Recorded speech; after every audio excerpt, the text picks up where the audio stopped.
Hello friends, I hope आप सभी अच्छे होंगे और अपनी प्रिपरेशन को लेकर फोकस्ड होंगे। मैं सूरज वर्मा आप सभी का इस वीडियो में स्वागत करता हूं। आज हम क्लास 6 हिस्ट्री का चैप्टर नंबर 7 पढ़ने जा रहे हैं। इससे पहले के 6 चैप्टर्स हमने ऑलरेडी कवर कर लिए और उसकी प्लेलिस्ट बना दी है ताकि आप सीक्वेंस में इन चैप्टर को कंप्लीट कर सकें। इस चैप्टर के रिवीजन नोट्स आपको इस वीडियो के डिस्क्रिप्शन में मिल जाएंगे, जिससे कि आप इसको ईजिली रिवाइज भी कर सकें। तो चलिए बिना देरी करे चैप्टर को स्टार्ट करते हैं। चैप्टर नंबर 7 है हमारा Ashoka the emperor who gave up the war. Ashoka एक ऐसा एम्परर जिसने क्या करा, वॉर को गिव अप कर दिया। तो इस चैप्टर में हम यही समझेंगे कि ऐसा क्या हुआ कि इन्होंने वॉर को गिव अप कर दिया और ये अशोका आखिर थे कौन। तो चलिए चैप्टर की स्टार्टिंग होती है एक कहानी के साथ, जिसमें एक रोशन नाम की लड़की है। उसके ग्रैंडफादर, रोशन के ग्रैंडफादर उसको क्रिस्प नोट्स यानी कि करारे नोट देते हैं उसके बर्थडे पे, और उसका बहुत मन होता है कि वो सीडी खरीदे। बट उसी के साथ साथ वो जो करारे करारे उसको नोट देते हैं उसके दादाजी, उसको वो देखना चाहती है, फील भी करना चाहती है जो नए नए नोट उनके दादाजी ने उनको दिया है। और जब वो उन नोटों को देखती है तो वो एक चीज़ नोटिस करती है कि नोट के ऊपर तो एक स्माइलिंग फेस बना हुआ है गांधी जी का राइट साइड में, और लेफ्ट साइड में जब उसने देखा तो छोटे छोटे लॉयंस बने हुए थे। तो वो सोच में पड़ जाती है कि ये जो लायंस बने हुए हैं इसके ऊपर, ये किस लिए हैं। तो ये जो लायंस इसने देखे वो कुछ नहीं, ये लायन कैपिटल, ये जो आपको एक इमेज दिख रखी है, ये जो कि सारनाथ के अंदर है, यही बनी हुई थी। तो आगे बढ़ते हैं। फर्स्ट हेडिंग हमारी है a very big kingdom and empire. तो जो लायन हम अपने नोट्स पे देखते हैं या कॉइन्स पे देखते हैं, उसके पीछे की बहुत लंबी हिस्ट्री है। ये लायंस जो हैं इनको कार्व करा गया है स्टोन्स के ऊपर, और एक मैसिव स्टोन के ऊपर इसको प्लेस कर दिया गया है। इसको पहले कार्व करके बनाया गया है, उसके बाद एक मैसिव स्टोन के पिलर के ऊपर इसको प्लेस कर दिया गया है। और ये है कहाँ पे, सारनाथ में, जिसके बारे में हमने चैप्टर 6 में पढ़ा था। सारनाथ वाराणसी, जहाँ पे सबसे पहला सरमन दिया था किन्होंने, बुद्धा ने। Ashoka was the greatest rulers known to history, and on his instructions inscriptions were inscribed on pillars। अब ये समझने से पहले, अशोका के ऊपर आने से पहले ये समझना कि अशोका मौर्यन डायनेस्टी के थे, और इनसे पहले भी कई डायनेस्टीज जो हैं वो यहाँ रूल कर चुकी हैं इन एरियाज़ में। जैसे सबसे पहले प्री मौर्यन पीरियड की बात करें तो हरियंक डायनेस्टी, ये सारे हरियंक डायनेस्टी। उसके बाद नाग डायनेस्टी, हालांकि इनके बारे में हमें एनसीईआरटी में नहीं दिया हुआ है। उसके बाद नंद डायनेस्टी, नंद डायनेस्टी, अभी डायनेस्टी का मतलब भी बताऊंगा मैं क्या होता है। तो ये हरियंक डायनेस्टी, नाग डायनेस्टी और उसके बाद नंद डायनेस्टी। और नंद डायनेस्टी के ही सबसे लास्ट रूलर थे जिनका नाम था धनानंद, धनानंद। अब ये जो धनानंद जी होते हैं, इनको वॉर में हरा के चंद्रगुप्त मौर्य, चंद्रगुप्त मौर्य जो हैं वो राजगद्दी पे बैठते हैं। यानी कि नंद डायनेस्टी का आखिरी रूलर कौन था, धनानंद।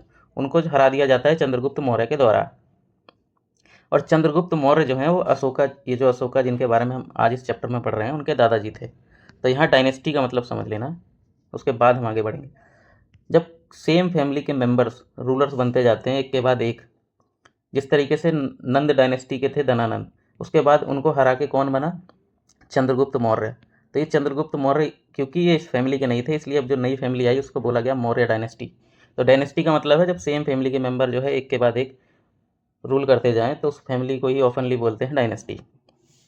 तो मौर्यास जो थे, इनकी डायनेस्टी में 3 इंपॉर्टेंट रूलर्स थे। सबसे पहले मैंने बताया धनानंद को हरा के नंद डायनेस्टी को ख़त्म करके कौन सी मौर्य डायनेस्टी शुरू हुई, चंद्रगुप्त मौर्य के द्वारा।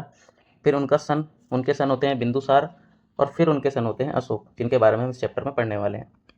तो ये सीक्वेंस हमको याद रखना है कि सबसे पहले चंद्रगुप्त, उसके बाद बिंदुसार और उसके बाद अशोका।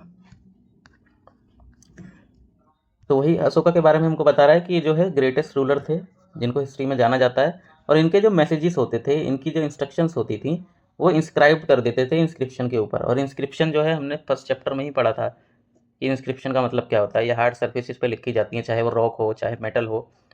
तो ये अपने मैसेजेस को, अपने इंस्ट्रक्शंस को इंस्क्राइब करवा देते थे किसके ऊपर, पिलर्स के ऊपर, उसी के साथ साथ रॉक्स के ऊपर। Before we find out what was written in these inscriptions, let us see why his kingdom was called an empire.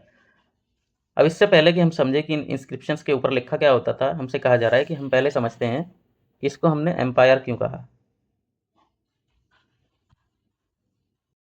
Next बढ़ते हैं, तो the empire that Ashoka ruled was founded by his grandfather. तो जैसे मैंने बताया कि अशोका जो रूल कर रहे थे जिस एम्पायर को, उसके फाउंडर कौन थे? उनके ग्रैंडफादर, जिनका नाम था चंद्रगुप्त मौर्य, लगभग 2300 साल पहले। Chandragupta was supported by a wise man name Chanakya या फिर कौटिल्य। जो चंद्रगुप्त मौर्य थे उनके एक एडवाइज़र थे, उनके सलाहकार थे, जिनकी हेल्प से इन्होंने क्या करा? धनानंद को हराकर राजगद्दी पर बैठे चंद्रगुप्त मौर्य। तो जिसके द्वारा इनकी हेल्प करी जाती थी, जो इनके सपोर्टर थे, उनका नाम क्या था? चाणक्य या फिर Kautilya. Many of the Chanakya's ideas were written down in a book called Arthashastra. अब यहाँ पे ये चीज़ याद रखनी है कि जो चाणक्य जी की किताब थी उसका नाम था अर्थशास्त्र। ठीक है, आगे बढ़ते हैं। डायनेस्टी का मतलब हम समझ गए, जब सेम फैमिली के रूल करते हैं एक के बाद एक। अब ये जो एम्पायर था इसमें हमको कैसे कैसे एरियाज देखने को मिलते हैं वो हमसे आगे बताया जा रहा है। जैसे यहाँ पे कुछ सिटीज़ थी, उसी के साथ साथ देखोगे तो कुछ विलेजेस भी थे, और विलेजेस के साथ साथ फॉरेस्ट एरियाज भी थे जिनके बारे में हमको बताया जाएगा। तो there are several cities in the empire, जो कि ब्लैक डॉट से मैप पे दिखा रखा है, जैसे कि पाटलिपुत्र, तक्षशिला और उज्जैन, ये सारी सिटीज़ हैं। यहाँ देखो, ये ब्लैक कलर में जो दिया है, ये रहा उज्जैन, ये तक्षशिला, ये पाटलिपुत्र। पाटलिपुत्र था, यहीं से सारी चीज़ें रूल करी जाती थी, ये मेन सेंटर था। तक्षशिला देखोगे तो यहाँ नॉर्थ वेस्ट से एक फ्रंटियर, नॉर्थ वेस्ट फ्रंटियर पे तक्षशिला था। वहीं अगर नॉर्थ साउथ देखेंगे तो इसके रास्ते में पड़ता था उज्जैन, वही हमसे आगे बताया जाएगा। These include the capital Pataliputra, Taxila and Ujjain. Taxila was a gateway to the north west including Central Asia. तो तक्षशिला क्या था? एक गेटवे था नॉर्थ वेस्ट का, और सेंट्रल एशिया से जो भी लोग या नॉर्थ वेस्ट से आने की कोशिश करते थे तो यहाँ पे एक गेटवे का काम करता था। वहीं उज्जैन जो है नॉर्थ टू साउथ जो रूट होता है उसके बीच में पड़ता था। अगर नॉर्थ टू साउथ जाएंगे तो उज्जैन पड़ेगा बीच में। ठीक है। Merchants, official, craft person probably lived in these cities. तो शहरों में कौन कौन लोग रहा करते थे? जो व्यापारी हुआ करते थे, जो ऑफिशियल्स होते थे, जो अधिकारी हुआ करते थे, और क्राफ्ट पर्सन, ये लोग सिटीज़ में रहते थे। वहीं देखोगे विलेजेस में, तो विलेजेस में फार्मर्स और हर्डर्स रहा करते थे। और कुछ एरियाज जैसे कि सेंट्रल एरिया में फॉरेस्ट एरियाज ज़्यादा थे, जहाँ पे जो पीपल थे वो फूड गैदर करके, एनिमल हंटिंग करके अपना फूड जो है वो प्रिपेयर करते थे। People in different parts of the empire spoke different languages. और ये जो पूरा एम्पायर था इसमें लोग अलग अलग टाइप की भाषाएं बोलते थे, अलग अलग टाइप का इनका खाने का तरीका था, अलग अलग टाइप के लोग कपड़े पहनते थे। तो probably different kind of food, more different kinds of cloth as well. ठीक है, अब आगे बढ़ते हैं। तो हमसे कह रहा है how are empire different from kingdom, जो कि इस चैप्टर में यूज करा गया है वर्ड एम्पायर, और ये किंगडम से किस तरीके से अलग है। तो जो एम्परर्स होते हैं, यानी कि एम्पायर के जो मेन हेड होते हैं, need more resources than kings because empires are larger than kingdoms and need to be protected by big armies. क्योंकि एम्पायर्स जो है किंगडम्स के मुकाबले बहुत ज़्यादा बड़े होते हैं और बहुत ज़्यादा लोगों की ज़रूरत पड़ती है, क्योंकि इतने बड़े एरिया को प्रोटेक्ट करने के लिए हमें आर्मी भी बहुत बड़ी चाहिए। तो इस मामले में तो एम्पायर जो है किंगडम से बड़े हैं। So also they need a large number of officials who collect taxes. अब बड़ा सा एम्पायर है तो उसको कंट्रोल करने के लिए बहुत सारे ऑफिशियल्स भी होने चाहिए, जो कि क्या करेंगे? टैक्सेस को कंट्रोल करने का काम करेंगे। इसको और क्लियरली समझेंगे जब हम इसके एरियाज़ को समझेंगे कि जो एम्पायर था उसको रूल किस तरीके से करा जाता था। आपको पूरा क्लियर हो जाएगा कि किस तरीके से ये एम्पायर था और किंगडम, इन दोनों में डिफरेंस क्या है। तो नेक्स्ट आता है रूलिंग द एम्पायर, कि ये जो एम्पायर था इसको ये लोग रूल किस तरीके से करते थे। अब इसको थोड़ा सा मैं हल्का सा रिकैप दूंगा ताकि हमको पढ़ने में ईजी लगे, क्योंकि ये पूरा आपको पैराग्राफ की फॉर्म में दिया है। तो ये जो रूल करते थे एम्पायर को, रूलिंग द एम्पायर, इसमें सबसे पहला था सेंटर। सेंटर में आता था एरिया, मैंने जैसे बताया था पाटलिपुत्र। उसके बाद कुछ एरियाज थे जिनको प्रोविंसेस बोला जाता है, प्रोविंसेस, और इनके बीच का एरियाज भी कुछ होते थे, और लास्ट था फॉरेस्ट। अभी इनके बारे में हम डिटेल में पढ़ेंगे, अभी थोड़ा सा ओवरव्यू ले लेते हैं। तो किस तरीके से एम्पायर जो है उसको रूल करा जाता था। तो कुछ एरियाज थे जैसे पाटलिपुत्र, इसको सेंटर बोला गया था, और सेंट्रल पे जो एम्परर था उसका डायरेक्ट कंट्रोल होता था, यानी कि अशोका और उसके ऑफिशियल्स का डायरेक्ट कंट्रोल यहाँ हुआ करता था। वहीं कुछ प्रोविंसेस थे जहाँ पे हर प्रोविंस की जो कैपिटल होती थी उससे ये एरियाज कंट्रोल हुआ करते थे, और थोड़ा बहुत कंट्रोल जो है वो सेंटर भी इनके ऊपर रखता था। जिस तरीके से आज हम अपने देश में देखते हैं कि एक सेंट्रल गवर्नमेंट होती है, फिर स्टेट गवर्नमेंट होती है, हल्का सा रोल किसका होता है? सेंट्रल गवर्नमेंट का। बाकी अपने प्रोविंसेस को खुद ही कंट्रोल करते थे। और इनके बीच का जो एरियाज़ होता था, जैसे कि रोड्स वगैरह, रिवर्स हो गया, इनको ये लोग कंट्रोल करते थे। यानी कि कुछ पाटलिपुत्र और कुछ प्रोविंसेस और बीच के जो रास्ते हैं वहाँ पे रोड्स को, रिवर्स को, इनको कंट्रोल करते थे और टैक्सेस वगैरह कलेक्ट करते थे। वहीं जो फॉरेस्ट एरियाज़ होते थे, यहाँ से इनको एलिफेंट, हनी, वैक्स, ऐसी ऐसी चीज़ें प्राप्त होती थी। तो देखोगे कितने सेंट्रलाइज तरीके से इन्होंने अपने एम्पायर को बांट रखा है। चलिए पढ़ते हैं। तो जैसे कि एम्पायर जो है बहुत लार्ज था, तो डिफरेंट पार्ट्स जो थे वो अलग अलग तरीके से रूल करे जाते थे। जैसे पाटलिपुत्र के अराउंड जो एरिया था वो under the direct control of the empire था, जो कि मैंने बता दिया। इसका मतलब था कि officials were appointed to collect taxes from farmers, herders, craft person and traders. क्योंकि डायरेक्ट कंट्रोल एम्परर का था, तो ये ऑफिशियल्स को अपॉइंट करते थे ताकि वो इन लोगों से टैक्स कलेक्ट कर सके, जो कि इन विलेजेस और टाउन्स में रहा करते थे। ऑफिशियल्स जो थे उनको ये भी अधिकार था कि अगर हम टैक्स लेने जाते हैं और कोई डिसओबे कर देता है रूल्स के ऑर्डर को या टैक्स देने से मना कर देता है, तो उनको पनिशमेंट देने का अधिकार भी किसको था? ऑफिशियल्स को।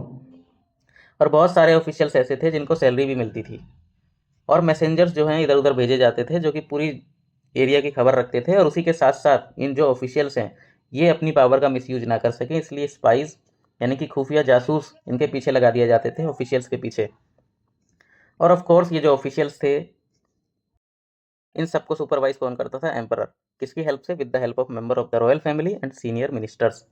तो यहाँ से हमको ये समझ में आया कि जो पाटलिपुत्र वाला एरिया था वो डायरेक्ट कंट्रोल में था एम्परर के, और यहीं पे ऑफिशियल्स जो हैं अपॉइंट करे जाते थे टैक्स वगैरह कलेक्ट करने के लिए। और अगर ऑफिशियल्स जो हैं वो अपना काम ठीक से ना करें तो उन पर नज़र रखने के लिए खुफिया जासूस भी रहते थे। ऑफिशियल्स जो हैं उनको राइट था, मतलब अधिकार दे रखे थे कि अगर कोई टैक्स नहीं देता या डिसओबे करता है रूल्स को, ऑर्डर्स को, तो उसको पनिशमेंट भी दे सकते थे। और जो किंग थे वो इन सब चीज़ों के ऊपर निगरानी रखते थे, सुपरवाइज करते थे। किसकी मदद से? रॉयल फैमिली या फिर जो सीनियर मिनिस्टर होते थे उनकी हेल्प से।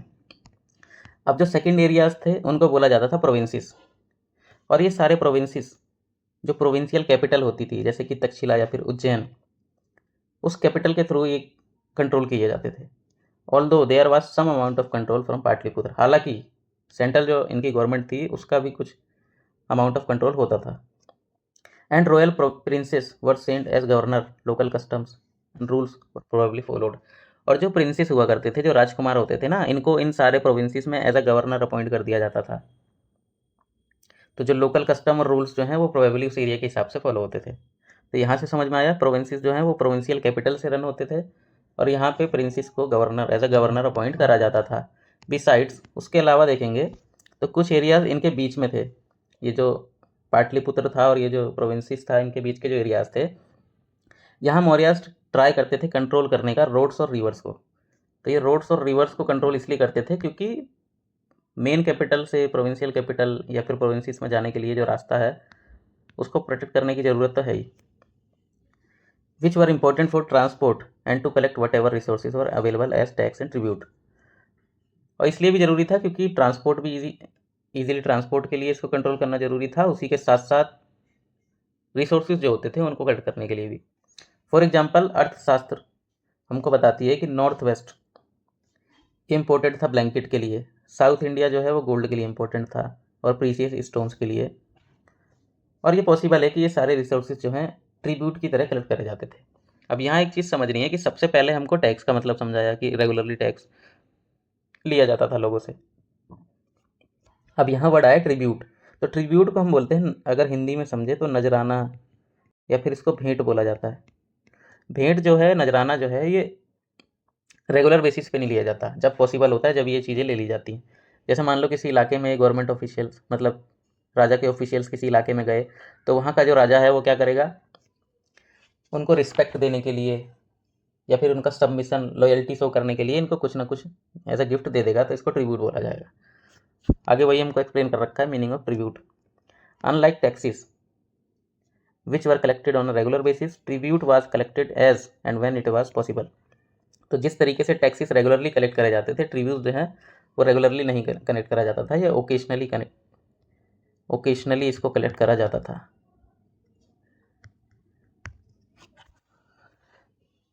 From people who gave a variety of things, तो लोग क्या कर सकते थे, इसको थिंग्स में भी दे सकते थे, मोर और लेस विलिंगली, चाहे उनकी मर्जी हो या फिर थोड़े से दबाव में आके देना पड़ता था, बट उनको देना पड़ता था।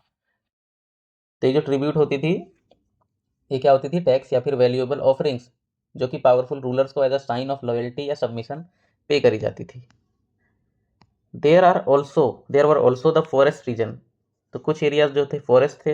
अभी तक हमने देखो क्या समझा, सबसे पहला था पाटलिपुत्र के आसपास का इलाका जो कि डायरेक्ट रूल होता था, उसके बाद प्रोविंशियल एरियाज, और थर्ड था उसके बीच के इलाके, और फोर्थ आते हैं फॉरेस्ट पे। तो जो फॉरेस्ट रीजन थे, तो जो लोग इन फॉरेस्ट रीजन में रहते थे were more or less independent, but may have been expected to provide elephant timber, honey, wax to Mauryan officials.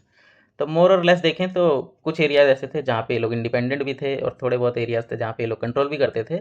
But forest areas से इनको क्या क्या चीज़ें मिलती थी? एलिफेंट, टिम्बर, हनी, वैक्स, ये सारी चीज़ें मौर्यन एम्परर्स को मिला करती थी। अब यहाँ एक बॉक्स में दे रखा है the emperor and the capital city. तो जो एम्परर थे और कैपिटल सिटी के बारे में बताया कि मेगास्थनीज, जो कि एम्बेसडर था किसका? Greek ruler of West Asia, जिसका नाम था सेलिकस निकेटर। ये याद रखना है, सेलिकस निकेटर जो कि ग्रीक, जो कि वेस्ट एशिया में पड़ता है, उसके रूलर्स ने किसको भेजा था? मेगास्थनीज को, जो कि एम्बेसडर था इनका। और ये चाणक्य कोर्ट के अंदर जाता है, और ये जो भी चीज़ें देखता है वो अपने अकाउंट में लिखता है। अकाउंट मतलब विवरण, जो चीज़ इन्होंने देखी सेम एज इट इज़ इन्होंने लिखा, और वो कुछ डिस्क्रिप्शन इस तरीके से देते हैं। मतलब कुल मिला के मेगास्थनीज जब इनके दरबार में जाते हैं, तो जो जो चीज़ें होती हैं वो अपने अकाउंट में, यानी कि अपनी पुस्तक में या किसी भी चीज़ में लिख के बताते हैं कि जो मैंने देखा वो कुछ इस तरीके से है। तो कहते हैं कि जो ओकेशन होता है जब एम्परर जो है वो पब्लिक के सामने अपीयर होता है, वो बिल्कुल एक ग्रैंड रॉयल प्रोसेसन की तरह सेलिब्रेट करा जाता है, और इनको एक गोल्डन की पालकी के अंदर बैठा के लाया जाता है, और उनके जो गार्ड्स होते हैं वो एलिफेंट्स के ऊपर बैठ के आते हैं, और जो एलिफेंट्स होते हैं वो भी गोल्ड और सिल्वर से डेकोरेटेड होते हैं। मतलब जब राजा पब्लिक के सामने आता था तो एकदम ऐसे लगता था जैसे कोई प्रोसेसन निकल रहा हो, और उसी के साथ साथ ये गोल्डन के सोने की पालकी में आते थे, और जो इनके गार्ड्स थे वो सोने और चांदी से लदे एलिफेंट्स के ऊपर आते थे। Some of the guard carry tree on which live birds including a flock of trained parrots. और कुछ गार्ड्स थे जो हाथ में पेड़ लेके चलते थे, और उसके ऊपर जो ट्रेंड पैरट्स वगैरह होते थे वो बैठे होते थे, जो कि क्या करते थे? एम्परर के सर के ऊपर ऐसे ऐसे घूमते रहते थे।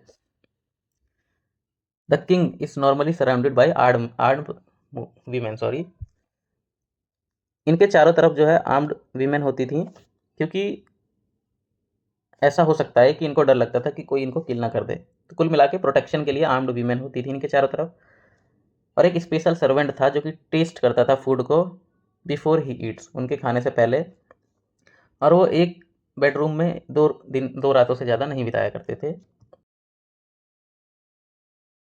तो इससे समझ में आता है कि उस टाइम कितना भव्य तरीका था, राजा कितने शानो शौकत से रहा करते थे। एंड अबाउट पाटलिपुत्र, और पाटलिपुत्र के बारे में ये क्या लिखते हैं कि एक बहुत लार्ज और ब्यूटीफुल सिटीज़ है। इसमें मैसिव वॉल्स हैं, 570 टावर्स हैं, 64 गेट्स हैं, 2 या 3 मंजिला यहाँ पे इमारतें हैं, और इमारतें जो हैं वो वुड और मड की बनी हुई हैं, और किंग का जो पैलेस है वो भी वुड का ही बना है, जिसमें स्टोन्स की कार्विंग हुई है। इसके चारों तरफ गार्डन्स और बर्ड्स वगैरह देखने को मिलती हैं। तो कुल मिला के यहाँ पे बताया गया है कि उस टाइम पे कैसी कैपिटल सिटी थी और एम्परर किस तरीके से रहा करता था। आगे बढ़े तो अशोका यूनिक रूलर, ये हमारी हेडिंग है। The most famous Mauryan rulers was Ashoka. तो सबसे ज़्यादा फेमस कौन थे? Ashoka. He was the first ruler who tried to take his message to the people through inscription. ये पहले रूलर ऐसे थे जो अपने मैसेजेस को इंस्क्रिप्शन पे लिखवा के लोगों के पास मैसेज भेजने का काम करते थे। Most of the Ashoka's inscription were in Prakrit and were written in Brahmi script. तो ज़्यादातर जो हमको इनके इंस्क्रिप्शंस मिलते हैं रॉक्स के ऊपर, पिलर्स के ऊपर, ये कौन सी लैंग्वेज में थे? प्राकृत लैंग्वेज में, और ब्राह्मी स्क्रिप्ट में हमको लिखे हुए मिलते हैं। नेक्स्ट आते हैं अशोकाज वॉर इन कलिंग। अब ये अशोका जी की लाइफ का टर्निंग पॉइंट होता है कि इसके बाद जो है वो, जैसे कि चैप्टर का नाम था Ashoka who gave up the war, तो कलिंग का जो वॉर था यहाँ पे ही सबसे ज़्यादा टर्निंग पॉइंट आता है अशोका की लाइफ में, कि उनकी लाइफ बिल्कुल बदल जाती है। तो थोड़ा सा पढ़ते हैं फिर। Kalinga is the ancient name of coastal Odisha. तो जो उड़ीसा है ना, मैप पीछे, हाँ यहाँ देखो, यहाँ उड़ीसा को कोस्टल एरियाज को क्या बोला है? कलिंग। तो आगे बढ़ेंगे तो वही हमसे कहा जा रहा है कि जो कोस्टल उड़ीसा है उसका नाम एंशियंट में नाम क्या था, कलिंग। अशोक एक लड़ाई लड़ते हैं, a war to conquest Kalinga, Kalinga को जीतने के लिए। However, he was horrified when he saw the violence and bloodshed that he decided not to fight any more wars. और इस वॉर के बाद वो इतना भयभीत हो जाते हैं और इतना उनका मन के अंदर एक गहरा पश्चाताप हो जाता है कि इन सारे वायलेंस को, ब्लड शेड को देख कर ये डिसाइड करते हैं कि आगे से मैं कभी फ्यूचर में वॉर नहीं लड़ूंगा। और ये पहले only king in the history of the world who gave up conquest after winning a war, जिन्होंने वॉर जीतने के बाद भी ये निर्णय लिया कि आगे से मैं कभी वॉर नहीं लड़ूंगा। अब ऐसा इसलिए हुआ था कि जब कलिंग का वॉर लड़ा गया तो उसके अंदर हम देखेंगे तो लगभग 1.5 लाख लोग मारे गए थे। 1 लाख लोग मारे गए थे। लगभग 1.5 लाख लोग जो हैं उनको डिटेन कर लिया गया था, बंदी बना लिया गया था। और युद्ध के बाद मरे हुए जो लोग थे, जो भी घायल सैनिक थे, रोते हुए परिवार थे और उजड़े गांव, इन सब से उनके मन पर ना बहुत गहरा प्रभाव पड़ा और वो डीप रिमोर्स में चले गए, यानी कि उनको बहुत गहरा पश्चाताप हुआ इन सब चीज़ों को देखने के बाद। और इन्होंने डिसाइड करा कि अब कनकेस्ट बाय वॉर नहीं होगा, मतलब अब हम युद्ध लड़के किसी एरिया को नहीं जीतेंगे। और हम किस तरीके से जीतेंगे? कनकेस्ट थ्रू धम्म। इस रास्ते पे हम चल के आगे दूसरे राज्यों को अगर विजय प्राप्त करनी होगी तो हम इस रास्ते का पालन करेंगे, धम्म। आगे हम समझेंगे धम्म का मतलब क्या होता है। तो वही हमसे देखो इस बॉक्स के अंदर समझाया गया है। अशोका इंस्क्रिप्शन, अशोका जी की इंस्क्रिप्शन है जिसमें कलिंग वॉर के बारे में लिखा हुआ है। तो उनकी एक इंस्क्रिप्शन में वो इसके बारे में लिखते हैं कि 8 years आफ्टर बिकमिंग किंग आई कन्क्वर्ड कलिंग। राजा बनने के 8 साल बाद मैंने कलिंग जीत लिया और लगभग 1 लाख और लगभग 1.5 लाख, मतलब 1 लाख लोग मारे गए और 1.5 लाख लोग जो हैं कैप्चर कर लिए गए। दिस फिल्ड मी विथ सोरो वाई, और ये सारी चीज़ें देख के मुझे बहुत अपार दुख हुआ। ऐसा क्यों हुआ? तो इन्होंने कहा जब भी कोई इंडिपेंडेंट लैंड जो है उसको कनकर करा जाता है तो लाखों लोग मरते हैं और बहुत सारे लोग जो हैं उनको बंदी बनाया जाता है, और उसी के साथ साथ ब्राह्मण जो होते हैं, मॉन्क्स, साधु वगैरह होते हैं, वो लोग भी मरते हैं इस वॉर के अंदर। और जो लोग अपने रिलेटिव से, फ्रेंड से, इनसे प्यार करते हैं, या जो लोग काइंड होते हैं अपने स्लेव्स के प्रति, सर्वेंट के प्रति, उन सबको अपने प्रियजनों को खोना पड़ता है वॉर के अंदर।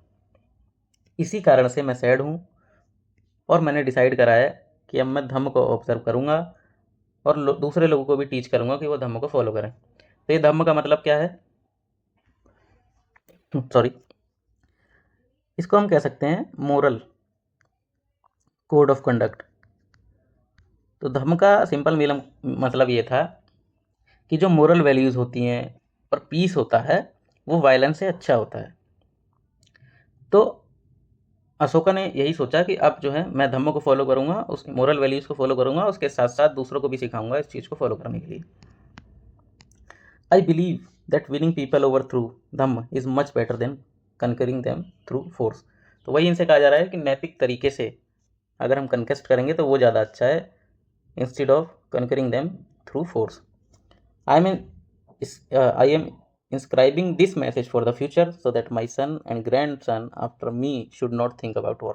और मैं इसलिए इसको इंस्क्राइब करवा रहा हूँ कि जो मेरे बच्चे या मेरे पोते अगर इसको देखें तो वो भी क्या है, वॉर वगैरह ना लड़ें और धम्म को फॉलो करें और धम्म को स्प्रेड करने का भी काम करें। तो वही हमसे कहा जा रहा है कि why did the Kalinga war brings about a change in Ashoka's attitude towards war. तो जो भी इसके अंदर घर उजड़े लोगों के परिवार उजड़ गए, सैनिक घायल हो गए, मरे हुए लोगों को देखने के बाद इनका जो है गहरा पश्चाताप हुआ और वो एकदम से इनके मन में बैठ गया। उसके बाद से इन्होंने, अशोका ने गिव अप कर दिया वॉर को। वट वाज अशोकाज धम्म। तो धम्म का मतलब मैंने बताया कि मोरल वैल्यूज़ होती हैं। यह इसको कह सकते हैं अशोका का जो धम्म है कि अशोका की मोरल वैल्यूज़ क्या थी। अशोका के हिसाब से जो अशोका का धम्म था उसमें मोरल वैल्यूज़ थी, काइंडनेस था, नॉन वायलेंस था, रिस्पेक्ट था और गुड कंडक्ट था। ये सारी चीज़ें इन्वॉल्व थी। Ashoka's Dhamma did not involve worship of a god और performance of a sacrifice. Ashoka ji के धम्म में ऐसा कहीं नहीं लिखा था कि गॉड की पूजा करो या कोई सेक्रीफाइस परफॉर्म करो। उनको ऐसा लगता था कि जैसे एक फादर अपने बच्चे को टीच करता है, सेम उसी तरीके से मेरी भी ड्यूटी है कि मैं अपने सब्जेक्ट को, अपने धम्म को लोगों को टीच करूं। He was also inspired by the teachings of Buddha, और बुद्धा जो थे उनकी टीचिंग से भी ये प्रभावित थे। इनके एम्पायर में बहुत सारी प्रॉब्लम्स थी, जैसे कि देखोगे people in the empire follow different religion, अलग अलग रिलीजन फॉलो करते थे, जिनकी वजह से कभी कभी कन्फ्लिक्ट होता था। एनिमल सेक्रीफाइस किए जाते थे, स्लेव और सर्वेंट जो है उनके साथ गलत बिहेवियर करा जाता था, और वहीं देखोगे फैमिलीज़ में भी आपस में लड़ाई हो जाती थी, पड़ोसियों में आपस लड़ाई हो जाती थी। तो अशोकों का ऐसा लगता था कि ये मेरी ड्यूटी है इन सारी प्रॉब्लम्स को सॉल्व करना, इसलिए उन्होंने अपॉइंट करे ऑफिशियल्स, जिनको जाना जाता था धम्म महामत। ये नाम हमको याद रखना है। ये धम्म महामत का काम क्या था कि जो एक जगह से दूसरी जगह जाते थे और लोगों को धम्म के बारे में पढ़ाते थे, टीच करते थे, जिससे कि सारे कन्फ्लिक्ट जो है इनको दूर करा जाए। क्योंकि इनके धम्म के अंदर यही सिखाया जाता था कि हमको काइंड रहना है, वायलेंस नहीं करना है, दूसरे लोगों की रिस्पेक्ट करनी है, मोरल वैल्यूज़ को फॉलो करना है ना, अपने एल्डर्स की रिस्पेक्ट करनी है, अपने धर्म की बड़ाई नहीं करनी, दूसरे धर्म की बुराई नहीं करनी। तो ये सारे इनके धम्म के अंदर था। तो ये चाहते थे कि ये सारे ऑफिशियल्स जो हैं वो जाएं और लोगों को धम्म के बारे में बताएं। उसके अलावा Ashoka got his message inscribed on rocks and pillars, तो ये तो हम पहले ही पढ़ चुके हैं। Instructing his officials to read his message to those who could not read it themselves. तो अशोका ने जो इंस्क्रिप्शंस लिखवाए उसके लिए इन्होंने क्या करा, लोगों को भेजा, ऑफिशियल्स को भेजा कि जो लोग पढ़ नहीं सकते उनके लिए आप क्या करो, इसको रीड करके सुनाओ। मतलब ये लोग खड़े हो जाते थे और उसको रीड करके लोगों को बताते थे कि इसके अंदर ये बातें लिखी हैं, ताकि जो लोग पढ़ नहीं सकते उनके पास भी ये मैसेज पहुंच सके। Ashoka was sent messengers to spread ideas about dhamma to other lands such as Syria, Egypt, Greece. और ऐसा नहीं है कि खाली इंडिया में धम्म को स्प्रेड करने के लिए इन्होंने मैसेंजर्स दूर दूर भी भेजे, जैसे सीरिया में, इजिप्ट में, ग्रीस में, श्रीलंका में, इन एरियाज़ में भी अशोका का धम्म जो है उसके मैसेजेस को फॉलो किया गया। उन्होंने रोड्स बनवाए, वेल्स बनवाए, रेस्ट हाउसेस बनवाए। वहीं देखोगे तो जानवरों के इलाज के लिए इन्होंने ह्यूमन और एनिमल्स दोनों के मेडिकल ट्रीटमेंट की अरेंजमेंट करी। तो आगे वही एक देखोगे अशोका धम्म के बारे में ही लिखा है कि अशोका के जो मैसेज थे वो क्या थे। तो इनका कहना था कि पीपल जो हैं वो बहुत सारे रिचुअल्स को परफॉर्म करते हैं जब वो बीमार होते हैं, या उनके बच्चे की शादी हो रही होती है, या जब बच्चा पैदा होता है, या लोग किसी जर्नी में जा रहे होते हैं, तो बहुत सारे वो रिचुअल्स को परफॉर्म करते हैं। और ये सारे रिचुअल्स जो हैं वो इनका कोई फ़ायदा नहीं है। इन सब चीज़ों के अलावा अगर आप कुछ दूसरी प्रैक्टिसेस को फॉलो करो तो वो आपके लिए ज़्यादा फ़ायदेमंद होंगी। और वो प्रैक्टिसेस क्या है उनके बारे में अशोका जी लिखते हैं, जैसे कि आपको जेंटल रहना है अपने स्लेव्स और सर्वेंट्स के साथ, अपने एल्डर्स की जो है हमको रिस्पेक्ट करनी है, जितने भी क्रिएचर्स हैं उनको ट्रीट करना है अच्छे से। Giving gifts to Brahmans and monks, साधु संत जो होते हैं इनको जो क्या है गिफ्ट्स वगैरह दो। It is both wrong to praise one's own religion और क्रिटिसाइज अनदर, और ये भी गलत है कि आप क्या कर रहे हो, अपने खुद के धर्म की बढ़ाई कर रहे हो और दूसरे के धर्म की बुराइयां कर रहे हो। हर किसी इंसान को दूसरे के रिलीजन की भी रिस्पेक्ट करनी चाहिए। अगर कोई इंसान अपने धर्म की ही बढ़ाई करे जा रहा है और दूसरे के धर्म की बुराई कर रहा है, तो एक्चुअली में वो इंसान क्या कर रहा है, अपने ही धर्म की बुराई कर रहा है। क्योंकि हमारे धर्म में जिस धर्म के आप हो उसमें ये कहीं नहीं लिखा कि आप दूसरे धर्म की बुराई करो। तो अगर आप दूसरे की बुराई कर रहे हो तो मतलब आप अपने धर्म की ही बुराई कर रहे हो। Therefore one should try to understand the main ideas of another religion and respect it, इसीलिए हमको दूसरे के रिलीजन के आइडियाज़ की रिस्पेक्ट करनी चाहिए। तो वही हमसे कहा जा रहा है। अब यहाँ देखो एक स्टोन की कार्विंग दिखा रखा है, बुल, इसका नाम है रामपुरवा बुल। कितना फाइनली पॉलिश स्टोन का स्कल्पचर है, इसको ध्यान से देखना। ये एक पार्ट है मौर्यन पिलर का जो कि रामपुरवा बिहार में मिला था, और एट प्रेजेंट ये कहाँ रखा है, राष्ट्रपति भवन के अंदर। और एक एग्जाम्पल है कि उस टाइम के स्किल्ड स्कल्पचर्स किस तरीके से बनाए जाते थे। और देखते हैं कुछ बचा हो तो। ये एल्सवेयर में थोड़ा सा चाइना की ग्रेट वॉल के बारे में एक्सप्लेन करा गया है। Somewhat before the time of Mauryan empire about 2400 years ago, Mauryan empire जब अस्तित्व में आया लगभग उससे कुछ समय पहले ही जो चाइना के एम्परर्स थे उन्होंने ग्रेट वॉल बनाना स्टार्ट कर दिया। और ये चाहते थे कि जो इनका नदर्न फ्रंटियर है एम्पायर का वो पेस्टोरल पीपल से प्रोटेक्ट हो सके। पेस्टोरल पीपल वो लोग होते थे जो एक जगह से दूसरी जगह घूमते रहते थे, और ये कभी कभी चाइना के बॉर्डर्स में एंट्री करके क्या करते थे, लोगों के साथ लूटपाट किया करते थे। तो इनसे प्रोटेक्ट करने के लिए इन्होंने क्या करा, वॉल्स बनाना स्टार्ट कर दिया। और लगभग ऐसा नहीं है कि 1-2 साल में, 10 साल में, 50 साल में ये दीवार बन के तैयार हो गई। Additions to the wall were made over period of 2000 years because the frontier of the empire kept shifting. क्योंकि इनका एम्पायर धीरे धीरे बदलता जा रहा था, मतलब पहले इन्होंने इतनी दीवार बना ली, अब इन्होंने इस एरिया को भी कनकर कर लिया, तो इस इलाके में भी वॉल बना दी। ऐसे करते करते लगभग 2000 साल तक जो है इस दीवार को बढ़ाया जाता रहा। The wall is about 600 kilometre long. तो ये वॉल जो है वो 6400 किलोमीटर जो है लंबी है, और इसको स्टोन और ब्रिक से मिलकर बनाया गया, और ऊपर से एक रोड भी बनाई गई ताकि ऊपर से ईजिली जा सकें। Several thousand people worked to build the wall. There were watchtowers all along at distance of about 100 से 200 मीटर, और 100 से 200 मीटर पे देखोगे वॉच टावर्स बनाए हुए थे, जिससे कि सैनिक निगरानी रख सकें बाहर की तरफ, या कोई हमला हो तो जाके इन्फॉर्म कर सके। तो लगभग 2000 साल तक इस वॉल को बनाया गया। लास्ट हमसे पूछा जा रहा है, in what ways do you think Ashoka's attitude towards neighbouring people was different from that of Chinese emperor. तो अशोका का जो एटीट्यूड था वो चाइनीज एम्परर के मुकाबले किस तरीके से अलग था। तो चाइनीज़ जो एम्परर्स थे वो अपने नीबरिंग जो एरियाज़ थे उनको अपना एनिमी मानते थे, इसीलिए इन्होंने क्या करा, वॉर बनानी शुरू कर दी। वहीं दूसरी तरफ देखोगे तो अशोका ने वॉर वगैरह छोड़ दी, और धर्म को फॉलो करने के लिए इन्होंने लोगों से कहा। तो चलिए थोड़ा सा एक बार इसके क्वेश्चन देख लेते हैं, ताकि पूरा चैप्टर एक बार के लिए रिकैप हो जाए। Officials collected dash from the areas under the direct control of ruler. तो जो डायरेक्ट कंट्रोल थे रूलर्स के अंदर, उन एरियाज से ये लोग टैक्स कलेक्ट किया करते थे। रॉयल प्रिंसेस जो थे उनको प्रोविंसेस में एज अ गवर्नर अपॉइंट करा जाता था, याद है। The Mauryan rulers tries to control roads and rivers which were important for transport. People in forest region provide the Mauryan officials with, तो ये एलिफेंट, उसके साथ साथ वैक्स देखोगे तो फॉरेस्ट प्रोड्यूस, ये सारी चीज़ें प्रोवाइड करते थे। नेक्स्ट हमसे कहा जा रहा है ट्रू फॉल्स। उज्जैन जो है वो नॉर्थ वेस्ट का गेटवे था, नहीं, उज्जैन जो है वो नॉर्थ से साउथ वाले रास्ते में था। याद हो आपको तो एक बार उसको दोबारा देख लेना मैप को।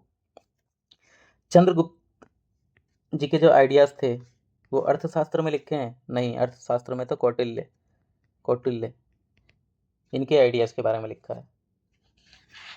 Next, Kalinga was the ancient name of Bengal. Bengal का नहीं, किसका एंशियंट नेम था, उड़ीसा का। Most Ashokan inscriptions are in Brahmi script. तो ये बात सही है कि ब्राह्मी स्क्रिप्ट में था और प्राकृत लैंग्वेज में। तो आज के लिए इस चैप्टर में इतना ही। आई थिंक ये चैप्टर आपको अच्छा लगा होगा। अगर ये आपको वीडियो अच्छी लगी हो तो इसको लाइक, शेयर और हमारे चैनल को सब्सक्राइब जरूर करें। मिलते हैं नेक्स्ट वीडियो में एक नए चैप्टर के साथ। Thank you for watching. जय हिंद।